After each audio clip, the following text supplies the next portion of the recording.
ಬೆಚ್ಚಿ ಬೀಳೋ ಸುದ್ದಿ. ಇಂಥ ಘಟನೆ ಬೇರೆಲ್ಲೂ ನಡೀಬಾರದು. ಮಗಳ ಮೇಲೆ ಹೆತ್ತವರಿಗೆ ಇದೆಂತ ಸಿಟ್ಟು. ಬೇರೆ ಜಾತಿಯವರನ್ನ ಮದುವೆ ಆಗಿದ್ದೆ ಮಹಾ ಅಪರಾಧನ. ದಲಿತನನ್ನ ಮದುವೆಯಾಗಿದ್ದಕ್ಕೆ ಮಗಳನ್ನೇ ಕೊಲೆ ಮಾಡಿದ್ದಾರೆ ಪಾಪಿ ತಂದೆ.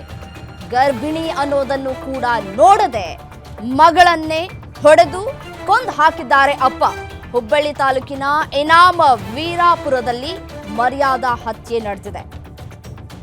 ತಂದೆ ತಾಯಿಯ ವಿರೋಧದ ಮಧ್ಯೆ ಅನ್ಯ ಜಾತಿಯವರನ್ನ ಮದುವೆ ಆಗಿದ್ದಕ್ಕೆ 7 ತಿಂಗಳು ಗರ್ಭಿಣಿಯಾಗಿದ್ದಂತಹ ಮಗಳನ್ನೇ ಪಾಪಿ ತಂದೆ ಕೊಲೆ ಮಾಡಿದ್ದಾರೆ. ಗರ್ಭಿಣಿ ಅನ್ನೋದು ಕೂಡ ನೋಡದೇನೆ ಪಾಪ ಆಕೆಯನ್ನ ಇದೀಗ ಕೊಲೆ ಮಾಡಲಾಗಿದೆ. ಈ ವಿಚಾರಕ್ಕೆ ಸಂಬಂಧಪಟ್ಟಂತೆ ಈಗಾಗಲೇ ತನಿಖೆ ಕೂಡ ನಡೀತಾ ಇದೆ. ಇಂಥ ಘಟನೆ ನೋಡಿ, ಈ ರೀತಿಯಾದಂತಹ ಘಟನೆ ಪದೇ ಪದೇ ನಡೀತಾ ಇರೋದನ್ನ ಗಮನಿಸ್ತಾ ಇದ್ರೆ ನಾವಿನ್ನೂ ಯಾವ ಇದರಲ್ಲಿದ್ದೀವಿ ಅನ್ನುವಂತಹ ಪ್ರಶ್ನೆಗಳು ಕಾಡುತ್ತೆ. ಅನ್ಯ ಜಾತಿ ಯುವಕನನ್ನ ಮದುವೆಯಾಗಿದ್ದಂತಹ ಯುವತಿ 7 ತಿಂಗಳು ಗರ್ಭಿಣಿಯಾಗಿದ್ದಂತಹ ಮಾನ್ಯ ಗಂಡನ ಮನೆಗೆ ಬಂದು ಹೊಡೆದು ತಂದೆ ಇದೀಗ ಕೊಲೆ ಮಾಡಿದ್ದಾನೆ. ಕುಡುಗೋಲು ಕೊಡಲಿಯಿಂದ ಹೊಡೆದು ಮಗಳನ್ನ ಹತ್ಯೆ ಮಾಡಿದ್ದಾರೆ. ಗರ್ಭಿಣಿಯ ಅಂತನೂ ಕೂಡ ನೋಡದೆ ಮಗಳನ್ನೇ ಪಾಪಿ ತಂದೆ ಕೊಲೆ ಮಾಡಿದ್ದಾನೆ. ಸಿಸಿ ಕ್ಯಾಮೆರಾ ಹೊಡೆದು ಹಾಕಿ ಹತ್ಯೆಯನ್ನ ಮಾಡಿರುವಂತಹ ಪಾಪಿಗಳು ಹೆತ್ತ ಮಗಳನ್ನ ಕೊಂದು ಎಸ್ಕೇಪ್ ಆಗೋದಕ್ಕೆ ಪ್ರಯತ್ನವನ್ನ ಪಟ್ಟಿರುವಂತಹ ಸಂದರ್ಭದಲ್ಲಿ ಅರೆಸ್ಟ್ ಮಾಡಲಾಗಿದೆ. ಪ್ರಕಾಶ್ ಪಾಟೀಲ್, ಈರನಗೌಡ ಪಾಟೀಲ್, ಅರುಣ್ ಗೌಡ ಪಾಟೀಲ್ರ ಬಂಧನ ಆಗಿದೆ. ಘಟನೆಗೆ ಕುಮ್ಮಕ್ಕು ನೀಡಿದವರನ್ನು ಕೂಡ ಪೊಲೀಸ್ನವರು ಬಂಧಿಸಿದ್ದಾರೆ. ಮಾನ್ಯ ಪಾಟೀಲ್ ಮೃತದೇಹ ಇಟ್ಟು ಪ್ರತಿಭಟನೆಗೆ ಚಿಂತನೆಯನ್ನ ನಡೆಸಲಾಗ್ತಾ ಇದೆ.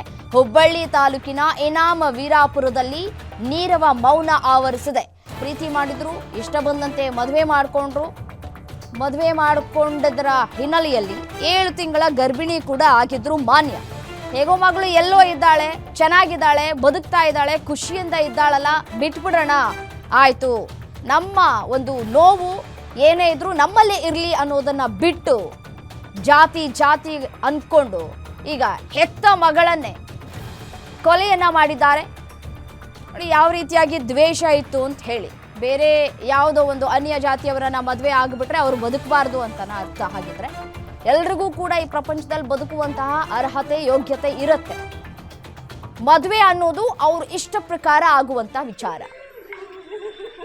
ಬಟ್ ಆದ್ರೆ ತಂದೆ ತಾಯಿ ಹೇಳಿದ ಮಾತು ಕೇಳಲಿಲ್ಲ, ಬೇರೆ ಅನ್ಯ ಜಾತಿಯವರನ್ನ ಮದುವೆ ಆದ್ರೂ ಅನ್ನೋ ಒಂದೇ ಒಂದು ಕಾರಣಕ್ಕೆ 7 ತಿಂಗಳ ಗರ್ಭಿಣಿ ನನ್ನ ಮಗಳು, ಅಟ್ಲೀಸ್ಟ್ ಆ ಪುಟ್ಟ ಕಂದಮ್ಮನಿಗಾದ್ರೂ ಒಂದು ಬೆಲೆ ಕೊಟ್ಟು ಆ ಮಗು ಆದ್ರೂ ಪ್ರಪಂಚಕ್ಕೆ ಬರಲಿ ಅನ್ನೋದನ್ನ ಬಿಟ್ಟು ತಂದೆನೇ ಈ ರೀತಿಯಾಗಿ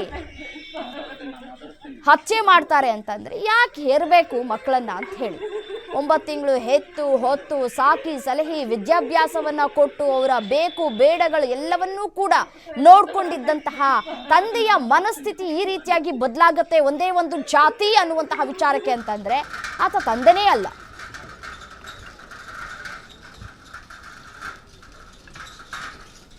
ಇದೇ ವಿಚಾರಕ್ಕೆ ಸಂಬಂಧಪಟ್ಟಂತೆ ಮತ್ತಷ್ಟು ಡೀಟೇಲ್ಸ್ ಕೊಡ್ತಾ ಹೋಗ್ತಾರೆ ನಮ್ಮ ಪ್ರತಿನಿಧಿ ಮಲ್ಲಿಕ್ ದೂರವಾಣಿ ಸಂಪರ್ಕದಲ್ಲಿದ್ದಾರೆ. ಮಲ್ಲಿಕ್, ಮಗಳು ಗರ್ಭಿಣಿ ಅನ್ನೋದನ್ನು ನೋಡದೇನೆ ಈ ರೀತಿಯಾಗಿ ಭೀಕರವಾಗಿ ಹತ್ಯೆ ಮಾಡ್ತಾರೆ ಅಂತಂದ್ರೆ ಏನ್ ಹೇಳೋಣ ಅಲ್ವಾ?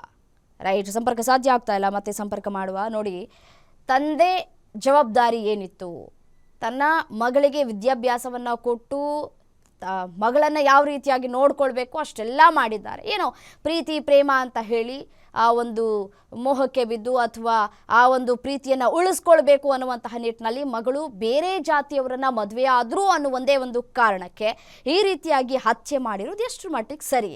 ಮತ್ತಷ್ಟು ಡೀಟೇಲ್ಸ್ ಕೊಡ್ತಾರೆ ನಮ್ಮ ಪ್ರತಿನಿಧಿ ದೂರವಾಣಿ ಸಂಪರ್ಕದಲ್ಲಿದ್ದಾರೆ. ಮಲ್ಲಿಕ್, ಇದೊಂದು ನಿಜಕ್ಕೂ ಮರ್ಯಾದಾ ಹತ್ಯೆ ಅಂತ ಹೇಳಿದ್ರೆ ನಿಜಕ್ಕೂ ಒಂದು ಕಡೆ ಬೇಸರ ಆಗತ್ತೆ.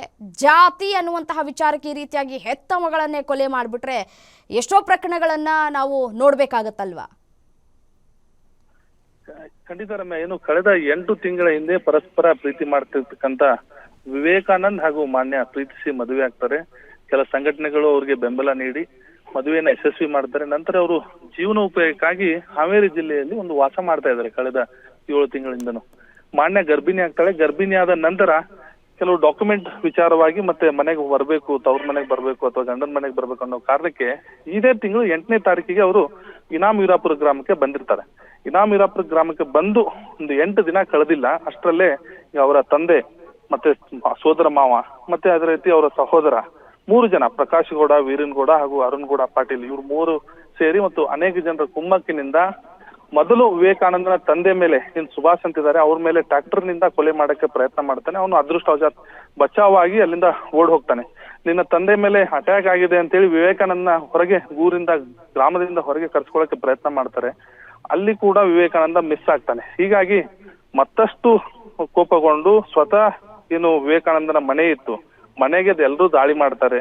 ಸಿಸಿಟಿವಿ ಫುಟೇಜ್ ಇದ್ರೂ ಕೂಡ ಅಲ್ಲಿ ಸಿಸಿಟಿವಿಗಳನ್ನ ಅಳವಡಿಸಿದ್ದಾರೆ ರಕ್ಷಣೆಗೋಸ್ಕರ ಅಂತಂದ್ರೂ ಕೂಡ ಯಾವುದೇ ಕೇರ್ ಮಾಡೋದಿಲ್ಲ. ಕೊಡಲಿ, ಬಡಗೆ ಮತ್ತು ಮುಂತಾದ ವಿಚಾರಗಳಿಂದ ಹಲ್ಲೆ ಮಾಡಿ ಮಾನ್ಯಾಳನ್ನ ಹತ್ಯೆ ಮಾಡಿದ್ದಾರೆ. ಜೊತೆಗೆ ವಿವೇಕಾನಂದ ತಾಯಿ ಕೂಡ ಈಗ ಕೋಮಾ ಸ್ಟೇಜ್ ಅಲ್ಲಿ ಇದ್ದಾರೆ. ಅವರು ಕೂಡ ಸಾವು ಬದುಕಿನ ಮಧ್ಯೆ ಹೋರಾಟ ನಡೆಸ್ತಾ ಇದ್ದಾರೆ. ಅವರ ದೊಡ್ಡಪ್ಪ ಕೂಡ ಸಾವು ಬದುಕಿನ ಮಧ್ಯೆ ಹೋರಾಟ ನಡೆಸಿದ್ದಾರೆ. ಇದೊಂದು ಬೀಭತ್ಸ ಕೃತ್ಯ ಅಂತ ಹೇಳಲಾಗ್ತದೆ. ಸ್ಥಳಕ್ಕೆ ಪೊಲೀಸರು ಬಂದಿದ್ದಾರೆ, ಆರೋಪಿಗಳು ಅರೆಸ್ಟ್ ಆಗಿದ್ದಾರೆ.